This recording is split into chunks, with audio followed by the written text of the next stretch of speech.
What's he building in there? What the hell is he building in there?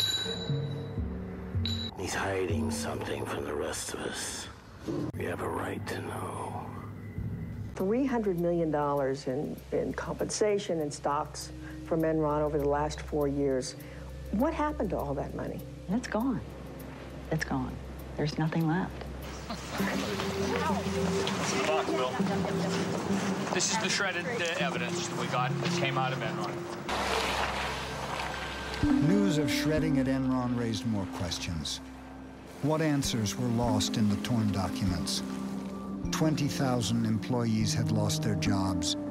$2 billion in pensions and retirement funds had disappeared. Was Enron the work of a few bad men or the dark shadow of the American dream? You know, Enron had made contributions to a lot of people around Washington, D.C. And if they came to this administration looking for help, they didn't find any. When Rich Kinder, one of Enron's executives, left the company, Lay arranged for a video Valentine. Rich, I've been asked to think of one thing I could say to you on your departure from Enron, and it'd be this. Don't leave Texas. Well, Rich, you have been fantastic to the Bush family. I don't think anybody did more than you did to support George. And of course, at this stage in my life, and Barbara's too, that's what really matters, your family and your friends. Early on, George Bush Sr. helped secure billions in government subsidies for Enron International. With the prospect of returns that would exceed 2,000%, 96 individual bankers invested in LJM, and America's major banks put up as much as $25 million each.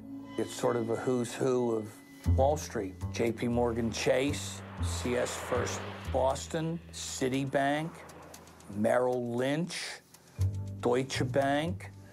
These are some of the premier investment banks in the world. As disturbing as Enron's own misconduct is the growing evidence that leading U.S. financial institutions not only took part in Enron's deceptive practices, but at times designed, advanced, and profited from them. The Enron fraud is the story of synergistic corruption. There are supposed to be checks and balances in the system. The lawyers are supposed to say no. The accountants are supposed to say no. The bankers are supposed to say no, but no one who was supposed to say no said no. They all took their share of the money from the fraud and put it in their pockets.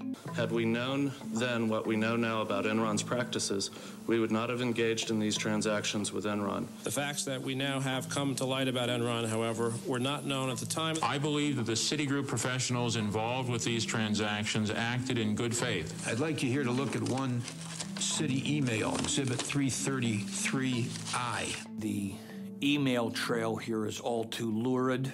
Oh, for instance, one email I remember where the banker writes, Enron loves these deals. They produce cash, but they don't have to show the debt on the balance sheet. Now, a high school student can figure out that the banks were all knowing participants in this wrongdoing.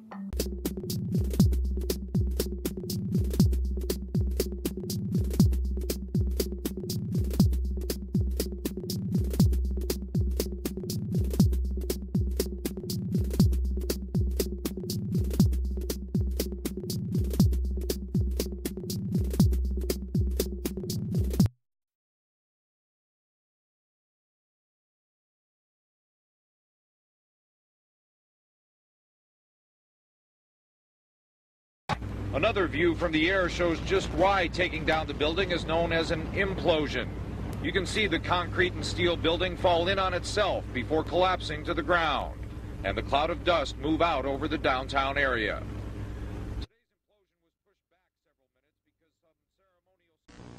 The FBI's 10 Most Wanted poster reads, quote, Osama bin Laden is wanted in connection with the August 7, 1998 bombings of the United States embassies in Dar es Salaam, Tanzania, and Nairobi, Kenya. These attacks killed over 200 people. In addition, bin Laden is a suspect in other terrorist attacks throughout the world. It turns out, though, bin Laden has never been indicted for 9/11, and there's not a single mention of it directly in the FBI poster. Sheila Thorne in the FBI's New Orleans office told us, quote, the indictment could be superseded if necessary. In other words, 9/11 charges could be tacked on later for something many describe as the Pearl Harbor of our generation. As for why there is no mention at all of 9/11 in the FBI's 10 Most Wanted poster of Osama bin Laden, we wanted to get a comment from the White House as well. When we talked to a gentleman by the name of Blair Jones at the White House press office, he told us that we need to go back to justice, in other words, the FBI. We told him we wanted a separate comment, and he said, quote, we speak with one voice.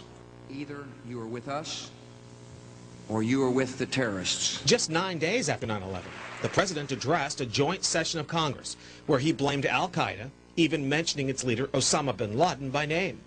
Then came December 13, 2001, when the Pentagon released bin Laden's so-called confession video. The FBI revised bin Laden's poster 2 months after September 11th, and 5 years later, there's still no 9/11 reference. We asked retired Barksdale General Peyton Cole for his reaction. It's puzzling, and it begs a question of why not. And we're waiting for that answer too. Jeff Farrell, KSLA News 12 reporting. In the White House view, there's no ethical conflict in former President Bush and former Secretary of State Jim Baker using their world contacts, world leaders, to represent one of the most well-known military arms dealers, the Carlyle Group. The president has full faith that his family will conform with all proper ethics laws, and will act properly in their conduct, and that's exactly what they've been done, and there are no questions that we can. It's okay for former President Bush to go to the Middle East leaders and sell guns and tanks and planes? Again, the president has full confidence that all members of his family are acting in full accordance with all ethics laws.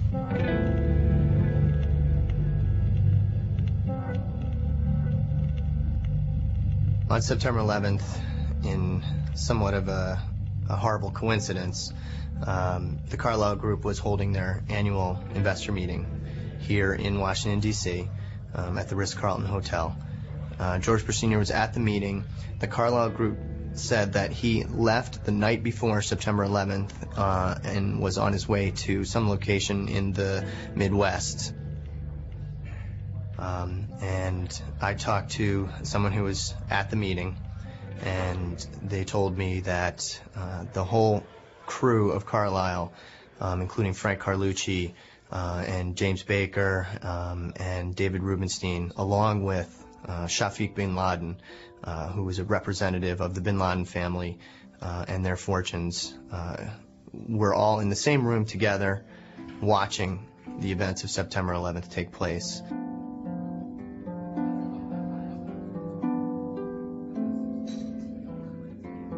And I was totally shocked. I just couldn't believe that all of these people were in the same room watching these events happen. You know, it's just to see a confluence of international people of such political influence and intrigue to be gathered at the same place at the same time while something that affects all of them in completely different ways took place was just an amazing, amazing scene in my mind.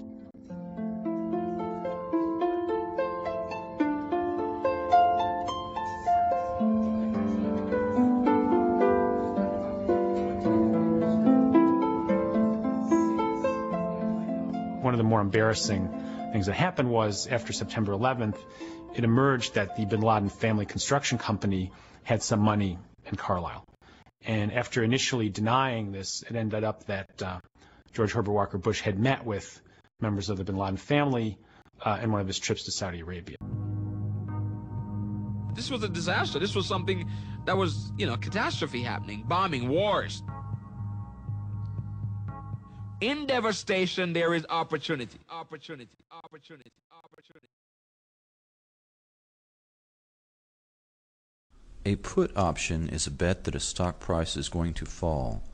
If one were to put a single put option contract on American Airlines at $30 a share and the stock fell to $18, one could purchase 100 shares at $18 and immediately sell them for $30, netting a profit of $12 a share. This is exactly what happened on a far larger scale with many companies around the world on 9/11. The levels of options purchased the week of 9/11 were more than 6 times higher than normal. A former member of the German parliament, then responsible for oversight of the German Secret Service, estimated that profits by insider traders were $15 billion. Wall Street analyst Phil Erlinger was the first to spot the suspicious trades. What I see is prior knowledge. You can call it conspiracy. It's my opinion that somebody knew ahead of time that 9/11 was going to happen, and they made bets to take advantage of it. And these bets weren't just normal run-of-the-day bets. They were far in excess of what we would call normal activity. Put options set to expire on September 30th